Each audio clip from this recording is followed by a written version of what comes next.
My name is Sam. I'm the Marketing and Communications Manager here at Fairygodboss. And Fairygodboss is the largest career community for women. Our mission is to improve the workplace for women by increasing transparency, and we offer a ton of great free resources like anonymous company reviews, job listings, virtual recruiting events, and so much more to help you succeed throughout your career. We will be taking questions at the end of today's webinar, but I ask that you use the Q&A to ask them. You can leave them as yourself or anonymously. I know some people like to leave questions in the chat, but make sure you leave them in the Q&A so we can get to them at the end. We're also recording today's webinar, and we will be sending it out in a follow-up email later today. So if you miss anything or you want to rewatch it back, you will have the ability to do so then. Here with me today are Liz and Stephanie. Stephanie is the Vice President of Policy and Engagement, and Liz is a chair member of Anita B. Org's Mid-Career Women's Committee. Thank you both so much for being here today. And with that, let's jump right in. So today we're here to talk about politics and advocacy and activism. So I want to start very broad to help frame this conversation. What is the difference between advocacy and activism? And either of you, whoever wants to take it, feel free. I think advocacy is really the broader term. It's just generally supporting a campaign or cause. It can certainly include activism, which is really more of the action-oriented. You see activism in, for example, a protest or a strike, whereas advocacy may be more just talking with folks and generating additional support. But they're both valuable and they're both useful. It's just that activism is much more about the action. Perfect. Yeah.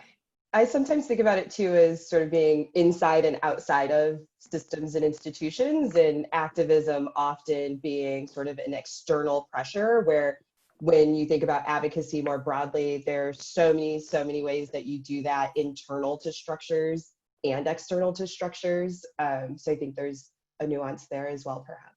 Yeah, that's a really helpful way of framing it. So now I'd love to hear from both of you about how did you both become interested in advocacy and activism, and how are your current efforts related to either your current or your former profession? So Stephanie, I will start with you on this one. So I'm a scientist by training, and first started really getting engaged in authentic STEM experiences through programs that were mandated through congressional action and through support of federal agencies, research programs that engage women and folks of color in the research enterprise, and started to really get a sense of how the government impacts my opportunities to navigate the spaces that I'm interested in growing in and learning about. And so that's sort of how I first really got interested in it. And then became increasingly excited about opportunities to make sure that policy and government were reflective of data and facts and all of the great expertise that scientists bring with them, that we don't always think about being directly tied to policy. But we should. We should. Yes, we should. No, that's awesome. That's really interesting. Liz, how about you? So a lot of my volunteer work had really been centered on engaging girls in STEM, and then recognizing that that doesn't solve the full problem. The problem goes from, the pipeline all the way to end of career senior leadership positions. And if we're not supporting women at all stages within their career life cycle and within their lifetimes, we're not supporting women enough to actually make the change to get to that 50-50 by 2025. We're not going to get there unless we're really bringing everyone together.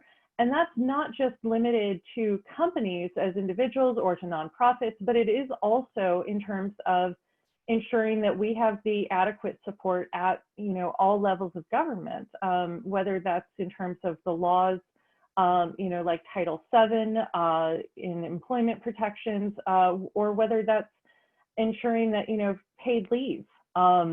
It varies so much, but ensuring that we're supporting everyone. And then the other part for me was very much of I didn't see myself in politics because no one looks like me in politics. I'm covered in tattoos. This is my actual office.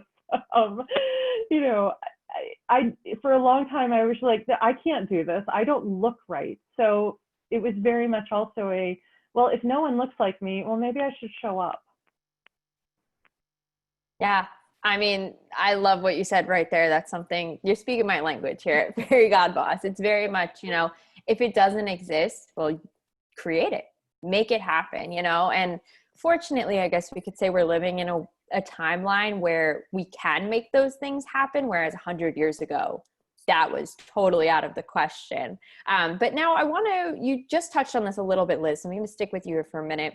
In what ways are women's careers and workplaces shaped by public policy? And specifically now, how has it been intensified by the pandemic? A few just pop into mind, and I know you mentioned them, but I'd love to hear more on that from you. So when we think especially about the pandemic, we're looking at who is essential, who is an essential worker. And we're seeing a lot of women in those roles.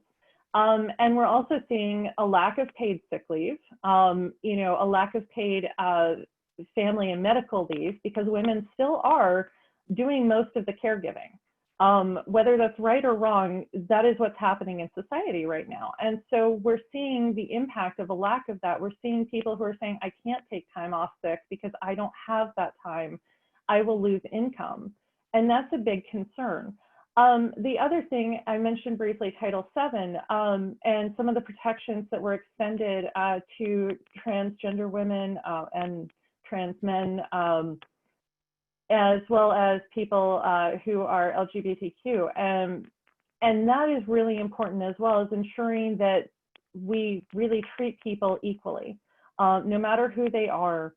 And those kinds of policies really do shape it, because that means that we can take action and you can go and say, okay, I was discriminated against, now I can file suit. I'm not saying it's easy, but at least it's an option now that the Supreme Court has ruled in favor in the Bostock versus Clayton County case. Yeah. And then I think you oh yeah. Sorry, I just want to please jump in. Pile on there.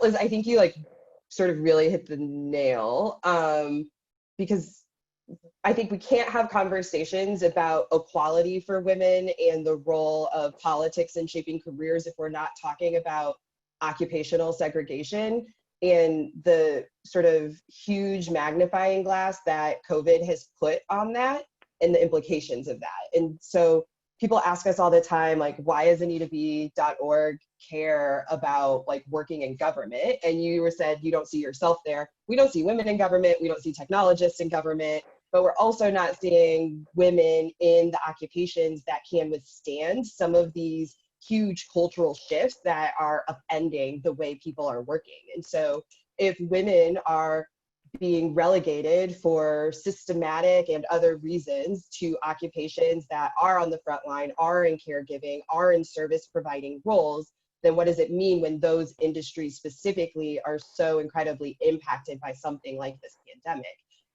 What we see is that, while all industries are impacted, sectors like technology have the ability to pivot more to work from home life and being remote and really implementing the technologies that they create to change the way their workforce operates. This is a huge privilege of different sectors. And so we're really, really focused on this conversation around occupational segregation and what it means for the ability of women to be mobile in their lives and in their careers, and the impacts that has on families.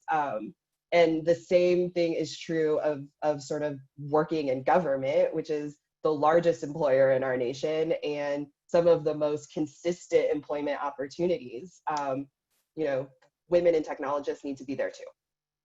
Yeah, I mean, you couldn't have said it better. And it's not only that women were on, the frontline jobs, but they were also on these other jobs, which were the first to be cut. So they were getting it from both ends of, and I'm sure we've all seen the articles and the terrible headlines that come out every single day about how women are on the front lines in our healthcare systems, but then they're also the first ones to be cut in the industries that are doing the worst. And so it's really, I hate to say it, a lose-lose situation. And that's why this conversation today is genuinely so important, because we have the potential to change that. And so Stephanie, I'm going to stick with you for a second here, because we kind of started talking about this already, but what connection do the elections specifically have to women in the workplace and their careers, and what potential impact do they have on us in our careers? The elections, I think, now under 50 days away, so why should we care, essentially? Yeah, so many reasons. I think Liz outlined a ton of the sort of ways that policy and legislation can impact the way you get paid, the sort of strategies you have for recourse if you're mistreated while you're at work. But I think the opposite arrow is also super, super important to think about. So like the work you're doing in your career, you are the expert in those topics, and we need those experts to inform the future of our policies. So if you're a technologist and you have a deep understanding of the digital ecosystem, of data privacy, of the way the average global citizen should be thinking about their personal data, we need your knowledge in shaping our global and national data policy regulations, of which there are very few. And that work is ongoing, and anyone who has tuned into any high profile congressional briefing with technologists, I think all rolled our eyes, sort of laughing about kind of the lack of expertise that currently lives there. So when you only have a handful of senators and representatives and staffers who come from these backgrounds, who carry deep technical knowledge, they're kind of alone in forging the pathway forward for our policies. So it's so important that you think about your expertise, that you tell your stories about what you're doing in your work and your story of navigating work, so that those can be integrated into the future of our policies. And then I would just also plug that AnitaB.org has a 2020 election toolkit to help women technologists think a bit more about ways they might share their expertise and raise their deep subject matter knowledge around some of these issues at town halls, on social media, in op-eds. And so I think that's a great place to take a look if you're looking for inspiration on how to amplify your knowledge. Yeah, thank you for mentioning that. I will be including that link to all of our attendees in the follow-up email. So if you are curious about that, you'll be able to check it out later today. And then, Liz, I'm not sure if you had anything you wanted to add on top of that. If not, I can kind of go into another interesting question that I have, but want to give you the chance to speak.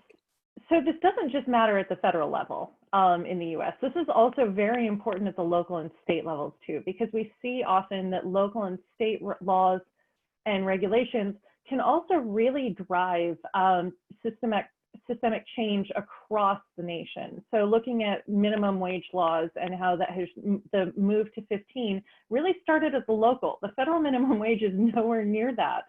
I believe it's still $7.25, but local laws are really trying to drive that forward. And that also goes for things like private internet privacy and things like that. So in my work on the board of the League of Women Voters, that's something too. If people can get involved with their local League of Women Voters or other nonpartisan organizations to really discuss and say, what do we want to see? What do we as an organization believe in? And then again, go advocate for that at any level of government.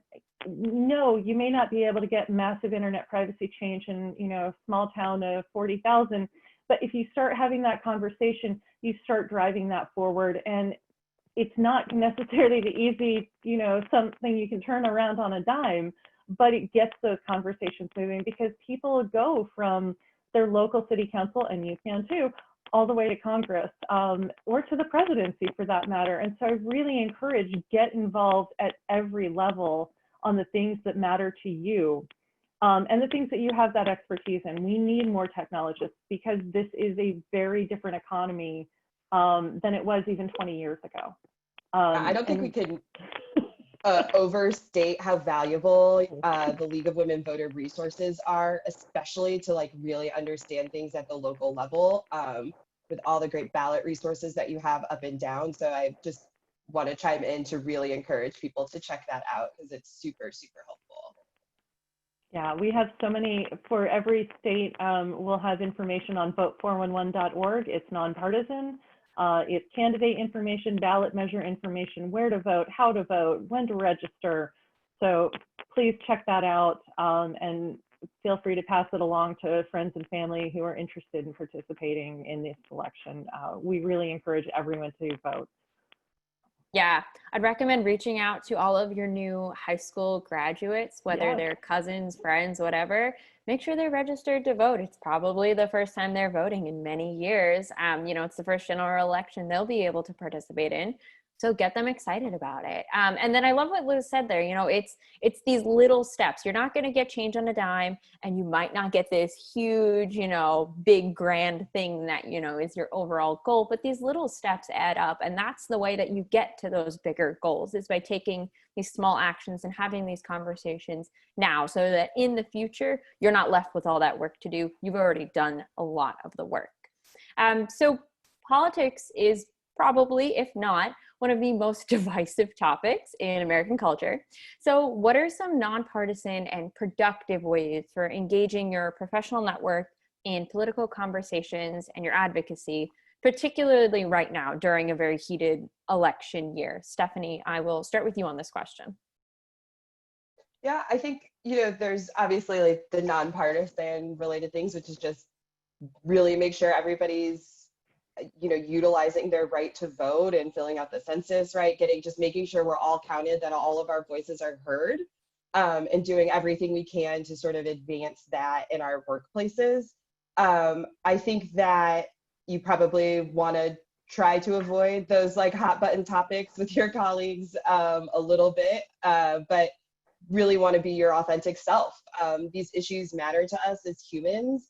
I think that it matters that we share our stories with each other about how our lives are impacted every day by the things that are going on in our communities, and really being empathetic with each other, especially right now as we're all navigating our lives being upended by a global pandemic and a focus on racial justice and everything else that's happening right now.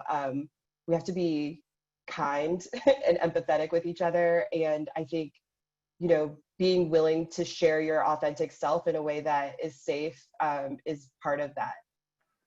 You said the key word, empathy. That's something we've been shouting from the rooftops. It's leading and working with empathy right now. Like Stephanie said, we're going through a global pandemic. This is not normal for anybody. So coming to that baseline understanding of, okay, things are kind of crazy right now, so let's just keep in mind that and then go from there. Leading with empathy and, being empathetic to your colleagues who might be taking care of their aging parents or taking care of their children at home, that starts you out at a very kind baseline that can hopefully help lead to, more productive conversations. And then Liz, same question to you. Do you have any other tips and tricks there? Stephanie really hit on such an important piece with telling your stories. And this is, again, not necessarily the easiest thing. It has taken me years to tell all of my stories because some of them are hard to share. It was not easy for a long time to be able to say, I'm a domestic violence survivor, so this is why privacy matters to me. That was a very hard conversation for me to start having. But it's important that I'm sharing that story because people don't know otherwise, that these are things that they may not have experienced in their lifetime, but they are building tools that directly impact me. And so they do need to understand that. And so sharing those kinds of stories is so vital, and doing it with people that you trust, and learning to be uncomfortable with building that trust with people too, I think is important. Sharing those with your elected officials, and also, as Stephanie said, encouraging people to participate in the census. This is so important, ensuring that we have the right count. We have a complete count of everyone in the United States. We really need to make that happen. The other part is, even if you are not eligible to vote, you're not a citizen, you're not eligible for any other reasons, that's fine. There are still ways for you to be politically active and for you to be engaged politically, reading, learning, understanding your local government. When I moved here to Washington State, I had to learn a different legislature and understand how that worked, and because it was different from North Carolina. And it was, oh, they're on a different schedule. They do different things. great, they're in Olympia, it's not Seattle, it's a very different environment. All those little things like that. Oh, yeah, this is very different. Keep learning. Whether you're eligible to vote or not, if you are eligible to vote, that's wonderful, please do. We absolutely encourage you to vote. And again, encourage other people to participate, however they are able to participate. Yeah, and Liz, I want to say thank you for sharing that. I know that's not an easy thing at all, but again, bringing your authentic self and sharing your story, like you said, is so important. So thank you. Okay, now this is a very tough question to answer, and I understand that. So I want to keep it in the political, like, workplace situation. This is something people at Fairygodboss have definitely told me before, but if you find yourself in a situation where you don't agree with your colleague or someone you need to work with regarding politics or something you're advocating for or something you really believe in, what are some tips to help maintain a positive working relationship? And or what is how do you draw those lines for yourself? Liz, I'll start with you on this one. If there's a disagreement about, why I spend so much time working to bring girls in STEM and encourage women to continue their careers, that's fine. I'm going to keep doing what I'm doing. They can keep having their opinions about what I'm doing. I'm not necessarily going to push it with them, but I'm going to keep doing, and I'm not going to silence myself. If it's something where, we're disagreeing about it and we need to have this conversation about why I'm doing this work, I keep talking. Especially when I'm an ally, as a white woman, I try and stay in conversations as much as possible. There are some where, I can sit there and have these conversations. If it's, something where they say something that is, transphobic or racist or anything, I'm still going to call them out. That to me is absolutely critical. Maybe go to, an HR if that's necessary. But at the very least, to stay in the conversation so that I can say, hey, that's really not okay. To be an educator as an ally. There are some that, for me, I need to step away from because they do touch me personally, and it's much harder to stay in that conversation. But for the most part, keep being who you are, keep talking. People are always going to disagree with you. I am sure there are people who, are just like, wow, I can't believe she has that many tattoos. But, most of the time we don't say what we're thinking about other people to other people. And that's good. That's really good. No one needs a constant thought bubble above their heads. So. Liz, You I are think correct. one thing that you said that like really resonated with me is that there are sometimes those conversations where you have to step away. And like, especially right now, and I just talk from my own personal experience, like I sometimes balance this feeling like I have to address every opportunity to educate or inform with like my personal exhaustion of like navigating like my own journey as a Black woman working during a time of racial unrest in our country. And sometimes you just gotta like, sometimes you just don't engage, and like that's okay. And making sure that we all appreciate that like it's okay for us to pick and choose our quote unquote battles is, I think, really grounding in terms of like the pressure sometimes I think we can feel to like address challenging conversations head on. And then Samantha, I was thinking about this last night because this was a hard one for me. And I really valued hearing some perspectives around like the harm caused by debate that maybe you as the person who's like trying to learn doesn't always appreciate. Might be the harm you might be inflicting on the person with whom you are debating. And just really acknowledging that what might seem like an educational and like academic learning experience for you could actually be like deeply personal and traumatic sometimes for the person that you're like having an academic debate on. And so what is it that we're really trying to do? Are we debating to learn? Are we debating to play devil's advocate and debate, and like balance that within ourselves as we're trying to engage in a challenging conversation with each other, especially when we are the ones who are trying to learn. I thought that I don't know, that was just a perspective that I valued as well. Yeah, I think that's an amazing way of putting it. There are different types of conversations or debates that you can have with somebody. And if you are removed from the situation and talking about something that maybe doesn't relate to you and having what you think is an educational debate, well, that might hit home for the other person. And that might leave them in a really worse off position than when they first came to the conversation.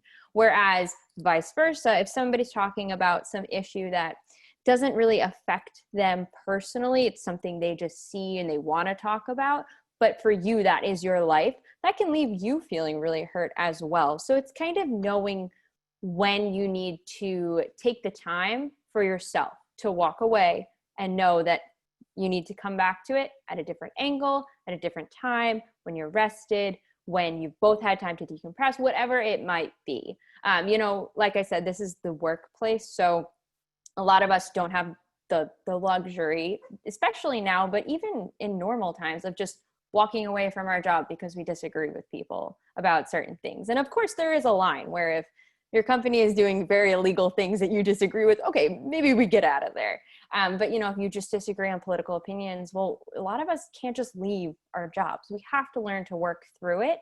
And so kind of coming up with knowing when, like Liz said, oh, they just said something horribly misogynistic and I need to call that out, versus, what, this isn't gonna do any good. It's just gonna harm me or harm them. I need to step back. And right now, for a lot of us who are working in Zoom, that's a little bit easier. You can literally step into your bedroom and just kind of lay down for 10 minutes. And knowing like, okay, maybe I'll come back to this later. Maybe I can just try and like work with this person on purely a professional level and let that kind of sit over there, deal with it another day. Because if you're not taking care of yourself, nothing good is going to come at the end of the day. I think tagging other people in, leverage allies as much as you can and need to, when the conversation through like, I need to step away, but this is an important conversation to have. Hey, can you help me out here? I could really use some support, both, to listen to what you need, also, your friends, people like that who are around you, they're your support network, but true allies in the workplace of, hey, I just, can you have this discussion for me, and tag them in, and then let them know that they can tag you in. It really is that like, okay, sometimes we got to trade this off. We can't all do it ourselves. This is a community effort. This is a constant effort. And I will say that I got a new sweatshirt and it says exhausted feminist. And yeah, I really feel that's Real. That's too sad but funny. Yeah. I Sometimes relate. you just gotta laugh, Exactly. Laugh. Oh, too funny. Okay, cool. So now I would love to know about like, what are some organizations and resources that exist that can help connect women to advocacy, especially as it might relate to their careers? Liz, do you have any, suggestions for us here? Absolutely. So, the League of Women Voters, I really encourage that because we don't just educate voters. We also have a number of positions that we do take advocacy on. And we're always looking for people to go deep and look into positions and understand, when we take new ones. For example, I was working on one at one time on privacy and cybersecurity, which is a really fascinating topic. It connects to my work as a technologist. And we need people who are experts in that, as well as people who are experts in policy matters. But again, we need subject matter experts in everything. So if you are an expert in something and you're interested in diving deep, the League of Women Voters is a great organization to connect with. Other organizations, thinking of EFF, the Electronic Frontier Foundation, work with, ACLU. There's so many different organizations that you can connect to and need to be. Of encouraging others to learn more, to dive deep. The National Center for Women in Technology, when you are looking at, scholarships and grants for students who are teaching each other. There's so many organizations to get connected with, depending on what you value and what you believe in. If you're an expert in, microbiology, I'm sure that there is something out there. I am not that expert. I don't know them by name, but if you look for any of them, I know that they're easy to find. The other would be to also look at your local and state, county boards. So there's a number of public boards that people can serve on. It varies depending on your location. I know that, for example, in Washington, there are some that are centered on technology. There are some that are centered on post-secondary education. There are others that are centered on transportation. So there's plenty of ways to leverage your expertise and to keep growing and deepening that. And again, encouraging others to participate in politics. It's not always about being an elected official, but sometimes being on some of these boards can also help you deepen your understanding and really help your community. Awesome. Stephanie, do you Yeah, have any I was just resources for us? check again. Everything was said.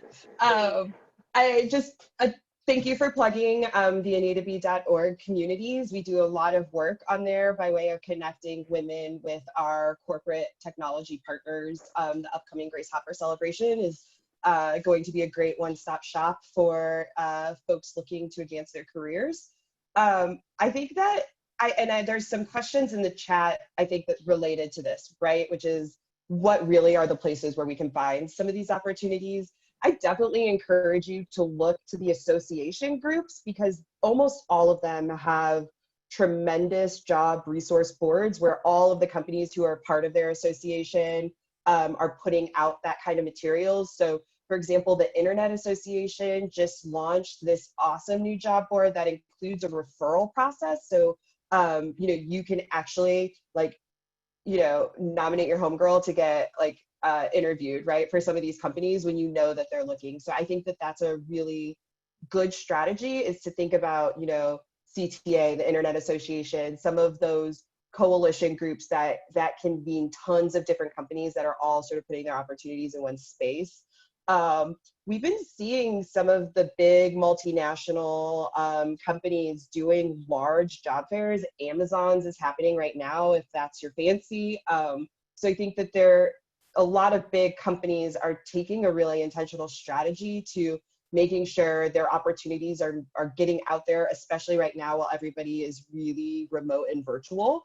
So I think those are some good ones. I think The Bridge is a great sort of publication at the intersection of technology and policy for folks that are interested in getting in the mix in that way. Similar, Liz, to you're saying about your local boards and everything else. And then I would also encourage you, if you are interested in sort of civic service, check out the trainings and resources with the Partnership for Public Service, which have a ton of really great information on how you can get engaged in public service with your technical skills or whatever your skill set may be. And then obviously we have our election toolkit if you want to learn more about how to use your voice. Yes, definitely check that out. I'll also do a quick plug. Look internally at your own company and see if there are any employee resource groups. Not every company has them, and they totally vary, but a lot of them will offer great resources as well. And as we were saying in our previous conversation of, finding your allies and finding people who can back you up. Well, if you can find a group within your own organization like that, you're definitely going to find some like-minded individuals who will have your back if those conversations come up. So that's just another great way to look, and it's right there in your own company. And then my last question for both of you is, what are some actions that all women can take to get out, vote, and just engage in the 2020 elections this year? Stephanie, I'll start with you on this one. So I think, I'll just reiterate, I guess, some of the things that we talked about. Fill out the census. That deadline is fast coming. Please do not miss your opportunity to get counted. And sometimes it's not clear how that connects to elections and the vote, but the census is the baseline for literally everything we do, decision-making wise, funding wise. How's your school going to get money? How's your state going to get money? All of it. Please get counted. Make sure you're registered to vote. Those deadlines are coming fast as well. And think about what is within your capacity to help sort of get out the vote for whatever the candidates are that you are supporting in alignment with your personal values and what you care about. There's, I think, a lot of really interesting ways, especially now that we're sort of all doing this from our homes, for even more people to get engaged, and just can't say vote411.org enough, because amazing resources there. Awesome. And then Liz, I'll end it with you. So sign up to be a poll worker if you can, and if you're able to do so. That's so important to make sure that we have enough people to support everyone who's coming out to vote on election day or during early voting days, depending on your state. Ensure that you're sharing the right information, avoid misinformation. You can see a handy tip sheet on the at LWV or at League of Women Voters and Vote 411 Instagram, Facebook accounts. The other is we've heard a lot of companies lately that have been saying, we're going to pay our employees to be poll workers or to go vote. We're not going to make them take time off to go vote. Old Navy is one that came out a couple weeks ago with that. That's fantastic. So encourage your companies and your leadership to do that. Ask them those questions of, hey, are we making sure that our hourly employees are able to take time that they need to go vote on election day? Can we ensure that employees are poll workers? That's so important. How can we support our employees to do that? The other is also to encourage volunteering, not just as poll workers, but also with any sort of groups that are helping people get out the vote. To support that, to, reach out to, again, your local League of Women Voters. There's many ways to get involved, such as doing phone banking to ensure people get out to vote. We're nonpartisan, we don't support candidates. But to say, hey, remember election day, are you registered? Do what do you need to vote by mail, et cetera? Making sure that people are doing that. Talk to your colleagues too. And again, fill out the census. Stephanie is so right on that. It is the foundation for everything. Money, redistricting. This is so critical here in 2020. Make sure that everyone is filling out their census. Make sure that you have, if a census worker comes to your house, please give them that information because those folks are out there. It's so critical right now. Awesome. Well, thank you both so much. Those are all the questions I have. So I'm going to open it up to the audience. If you have any questions, feel free to drop them in the Q&A. You can leave a question as yourself or anonymously. So don't be afraid to ask whatever comes to mind. And then I just want to quickly answer. Somebody asked if we can provide a transcript of the event when the recording is sent out. It gets uploaded to YouTube and they have closed captioning on there. And it's actually pretty good when you go through it. So yes, in short. Okay, cool. So I had this anonymous question come through, which I really love. The person is asking about subject matter experts, which is something you both touched on. So Stephanie, I'll come to you first with this question, but I'd love to hear from both of you. They said, how do I know I'm a subject matter expert? I feel a lot of imposter syndrome just with that word, like expert. So what advice do you have for them there? So first of all, if you work in this field, you are more of an expert than the people on the hill in this field. Basically, period. Like it almost is that simple. And I mean, no disrespect to all of the amazing experts on the hill.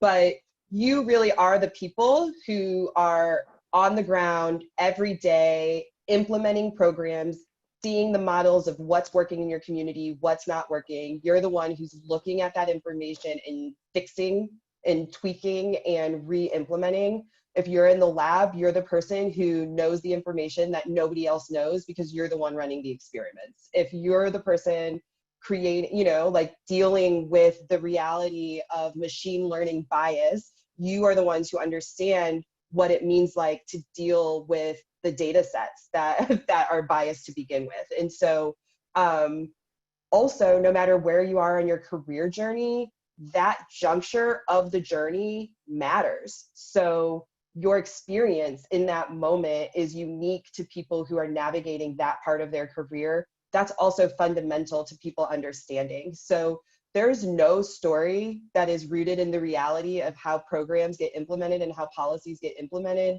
that is like too insignificant to share. These all matter. And I just want you, imposter syndrome is real. It is super scary to think that you are the expert sometimes, but you are. And if we're not making sure that what we know is getting disseminated broadly into the hands of staff, like that is on us, right? We're the only ones who can do that. So you're an expert, don't doubt yourself, and fundamentally your story matters. So go for it. Imposter syndrome is something I think almost every single person deals with, but women significantly more than men, for a whole other slew of reasons. And we just did a webinar specifically on imposter syndrome, I think a few weeks ago. So I'd recommend you check that out and watch it. There's some great tips on how you can kind of deal with your imposter syndrome and overcome it when it starts getting really heavy. And then what Stephanie said, you are the expert. It's hard to say, don't doubt yourself when that's all you feel. But truly you are. You've been studying, probably working in this field for X number of years, and you're not alone. Find a team, find other people that might also help kind of battle that imposter syndrome. But I'll just add an Stephanie. example. I'm sorry. This one just like really came to mind. We recently hosted a briefing with semifinalists from our pitch competition. So women entrepreneurs who are creating startups in tech. Almost none of them had ever advocated to staff or folks on the Hill. They all had navigated some form of the Small Business Administration's applications for funding for their startups. They didn't need to know every title, every regulation, every authority, in order for their experience to help the small business committee understand what changes need to be made so that more women, especially businesses at that tech intersection, could actually be successful in getting their businesses started. And so they didn't need to be experts in every single line of the policies, but they had that experience in trying to take advantage of something the government was offering. And that was the single most valuable thing they could share with those staff. That's an awesome example. Thank you for sharing. Liz, same question for you, dealing with imposter syndrome and calling yourself a subject matter expert. So Stephanie really hit on it when everything she said, and especially on at this point at whatever point in your career, in your life that you are an expert in that. There's a reason the Mid-Career Women Committee that I chair is made up of women in the middle of their careers, and it's not made up of a bunch of C-suite executives who think they know what mid-career women are going through. That's very much on purpose, because we need to be hearing from and centering the voices of women who are in the middle of their careers, not what people think women in the middle of their careers need. And a multitude of voices at that too. People who do have dependents, people who do not have dependents, people, in different family structures, people who, are at different places in their career, but are effectively mid-career, but maybe in transition, in or out of the workforce, in or out of different career paths. These are all really vital stories. As for getting over imposter syndrome, sometimes it's really just muscling through. And I am a brute force type of person, so that is how I deal with imposter syndrome a lot of times. But also there's looking for support.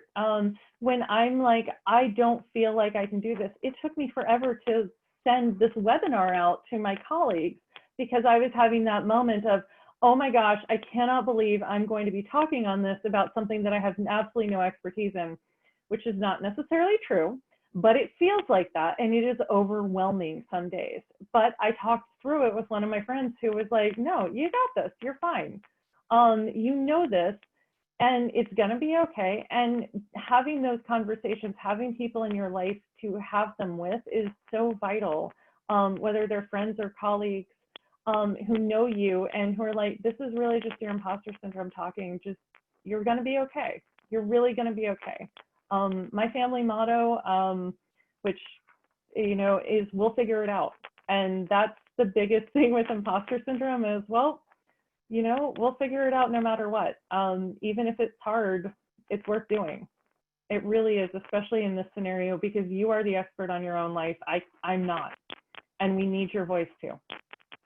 That point about community is so important. At AnitaB.org, we were started by Anita Borg and a group of computer scientists who just created an online community to support each other. That's literally how AnitaBeat.org got started, out of a desire to build community around this cohort of women who are navigating a similar experience. And so now our sisters online community has a bunch of affinity groups and support systems where women just online are there helping each other navigate all of these moments of imposter syndrome, or, you know, dealing with misogyny at work and all of those kinds of things that we talked about today.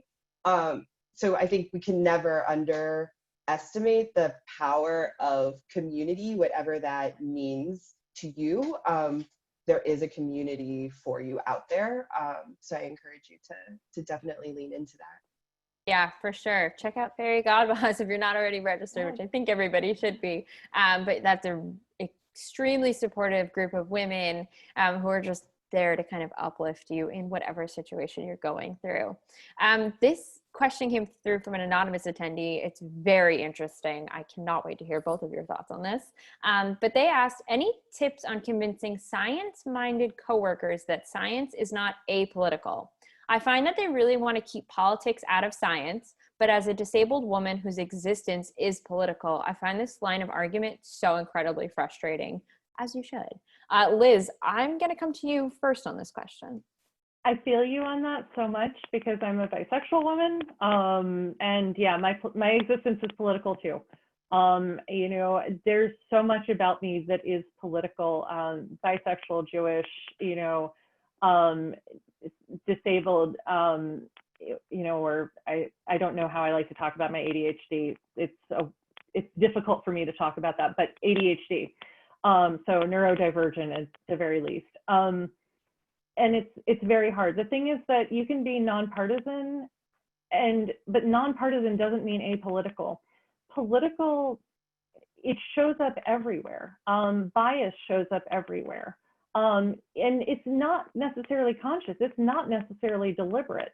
And that's why, for me, it's really important to talk about the impact as opposed to the intent.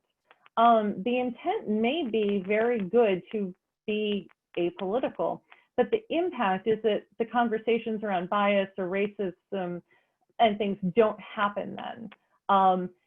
And that's such an important thing, is that, again, it's the impact of what we say and what we do, and how those biases show up. It's in, you know, things about recruiting people for clinical trials. Are we recruiting everyone that needs to be tested, or are we only recruiting people of a certain size and demographic or something?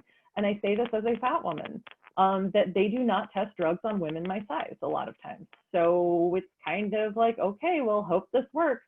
And that is very scary for me as a person who needs medications.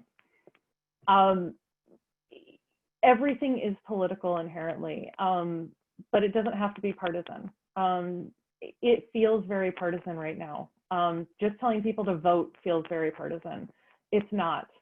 It really isn't. And I wish I had this like magic wand that it was like, okay, this is not partisan. This is about what's good for humanity. But that's really where I try and keep the conversation, is centered on, well, what do we all value? I've had very difficult conversations, but have been able to center them on, we both want our families and our futures to be happy and healthy. And we start from there. And then we slowly, very slowly work our way forward sometimes.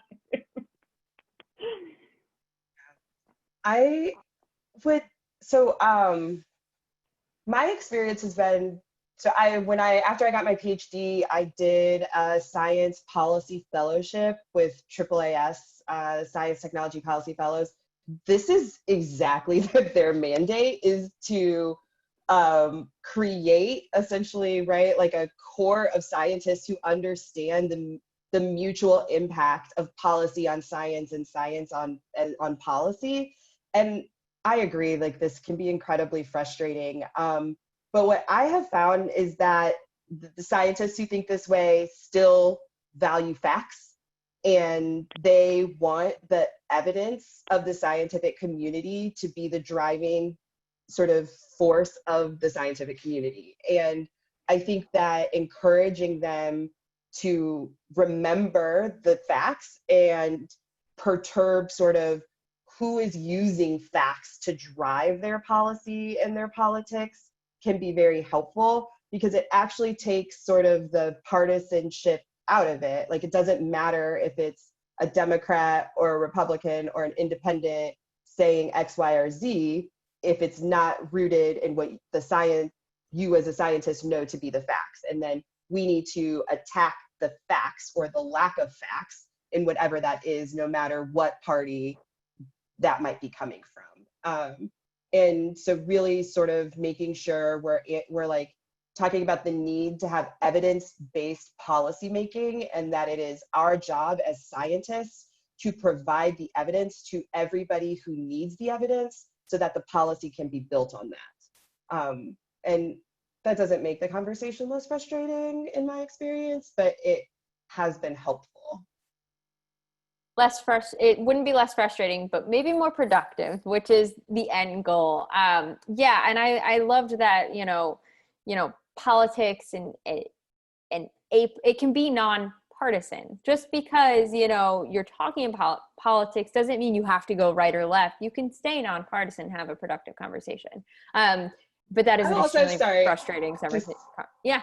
Add, like, I think the example of like how science gets funded tends to be a really persuasive argument for scientists, because when Congress doesn't understand the broader impact of basic research, then that puts a target on the funding mechanisms of basic research. And so like one study will be pulled out. I remember a story about, like, there was a study around oxygen use with shrimp on treadmills, and so then all Congress wanted to talk about was, why are we funding research about shrimp on treadmills?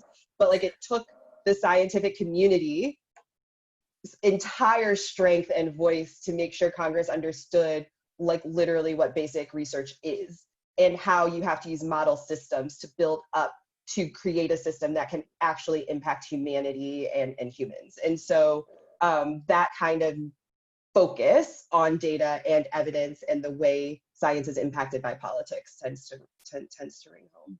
Yeah. I mean, this doesn't seem to be an isolated incident. Another anonymous attendee wrote in, "My workplace is very anti-political talk, and especially right now, it feels really weird to not talk about anything happening in the world with my colleagues."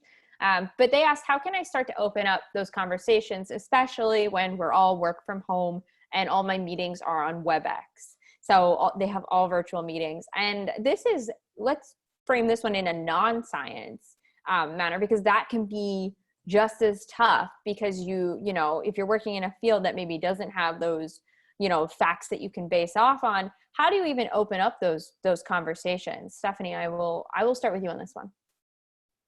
Yeah, I think every company is different, every workplace is different, but most workplaces have like employee resource groups and coalitions of sort of affinities that they use to help their employees connect with one another. All of that, of course, is changing with remote work, but at anitaB.org, we know that there's still a lot of attempts to engage employees across their employee resource groups. And those small spaces where you're more likely to be sharing your personal stories and just how the heck are you today and this week and this month or whatever day you think it is, I think can be a space where that conversation can start to happen organically, versus like going to the all company Slack and being like, what did you all think about this, that, or the other? Just starting things real so crazy don't on do a that Monday last morning. Thing, but try to do for it. It'll be a fun Monday. Why not? No. Liz, same question to you. When you've lost what is it, the water cooler conversations where you might typically be able to have those conversations, how do you start them now in our virtual world? I think even starting with, knowing your state's deadlines for registering to vote. Hey, it's our deadline, everyone make sure you're registered to vote by October 19th or whatever the day may be. And just encouraging people to participate. Again, voting should be very nonpartisan, but just making sure that, hey, just in case y'all didn't know, remember, make sure you're registered. You can check your registration And make sure you're registered at voteforone.org, or your state Secretary of State site, or your county board of elections. Just having that, even initiating that kind of conversation, I would find it very hard for people to push back on something as pure as, hey, check your voter registration and make sure that you have, time allotted on November 3rd if you're in a state that, votes in person to vote, or, hey, did you get your ballot in? I got mine in. If you are in a vote by mail state, or, check your mailbox, ballots should be here soon. There's so many ways to do that are, again, starting that discussion, but it's on such a neutral topic that you can then progressively move the topics forward, so that you really are talking about what's going on, but also checking in with people, and just saying, hey, how are things going? Are you doing okay? Like, I want to check in and make sure that, yeah, we're in the middle of a global pandemic. Life is weird. Just checking in with people is a very nice thing to do, and it is a very human thing to do. So there may be a political conversation that's generated out of that, but it's also a, hey, life is weird right now. How are you doing? Life is weird and exhausted feminists are like the two, like very true monikers right now. Awesome. Well, I want to say thank you both again for an awesome conversation, for spending your time with us today. Thank you for everybody who attended today's webinar. I would love to just give you each one more minute if you have any last thoughts, things you want to say. Liz, I'll come to you first. Yeah, again, please, whoever you vote for, if you're eligible to vote, go to voteforone.org, check out what's on your ballot, and make sure that you're prepared to vote, make sure that you filled out the census, and again, keep having these hard conversations. It's so important that, if nothing else, that we keep connecting with one another, with your friends, with your colleagues, with your family. Keep talking to one another. All right. Yeah, Stephanie? I think I would just say, and if you can't vote, make sure the people who do vote know what matters to you, because their vote impacts your existence. And so, in sort of the spirit of empathy, share your story, and make sure that we're all taking care of each other. Well, thank you both again. I will send out the recording by the end of the day today, as well as those resources that they mentioned. So you'll have all those links in your inbox by the end of the workday. Thank you again to everybody who joined us, and we will catch you at the next one. Have a great rest of your week. Bye.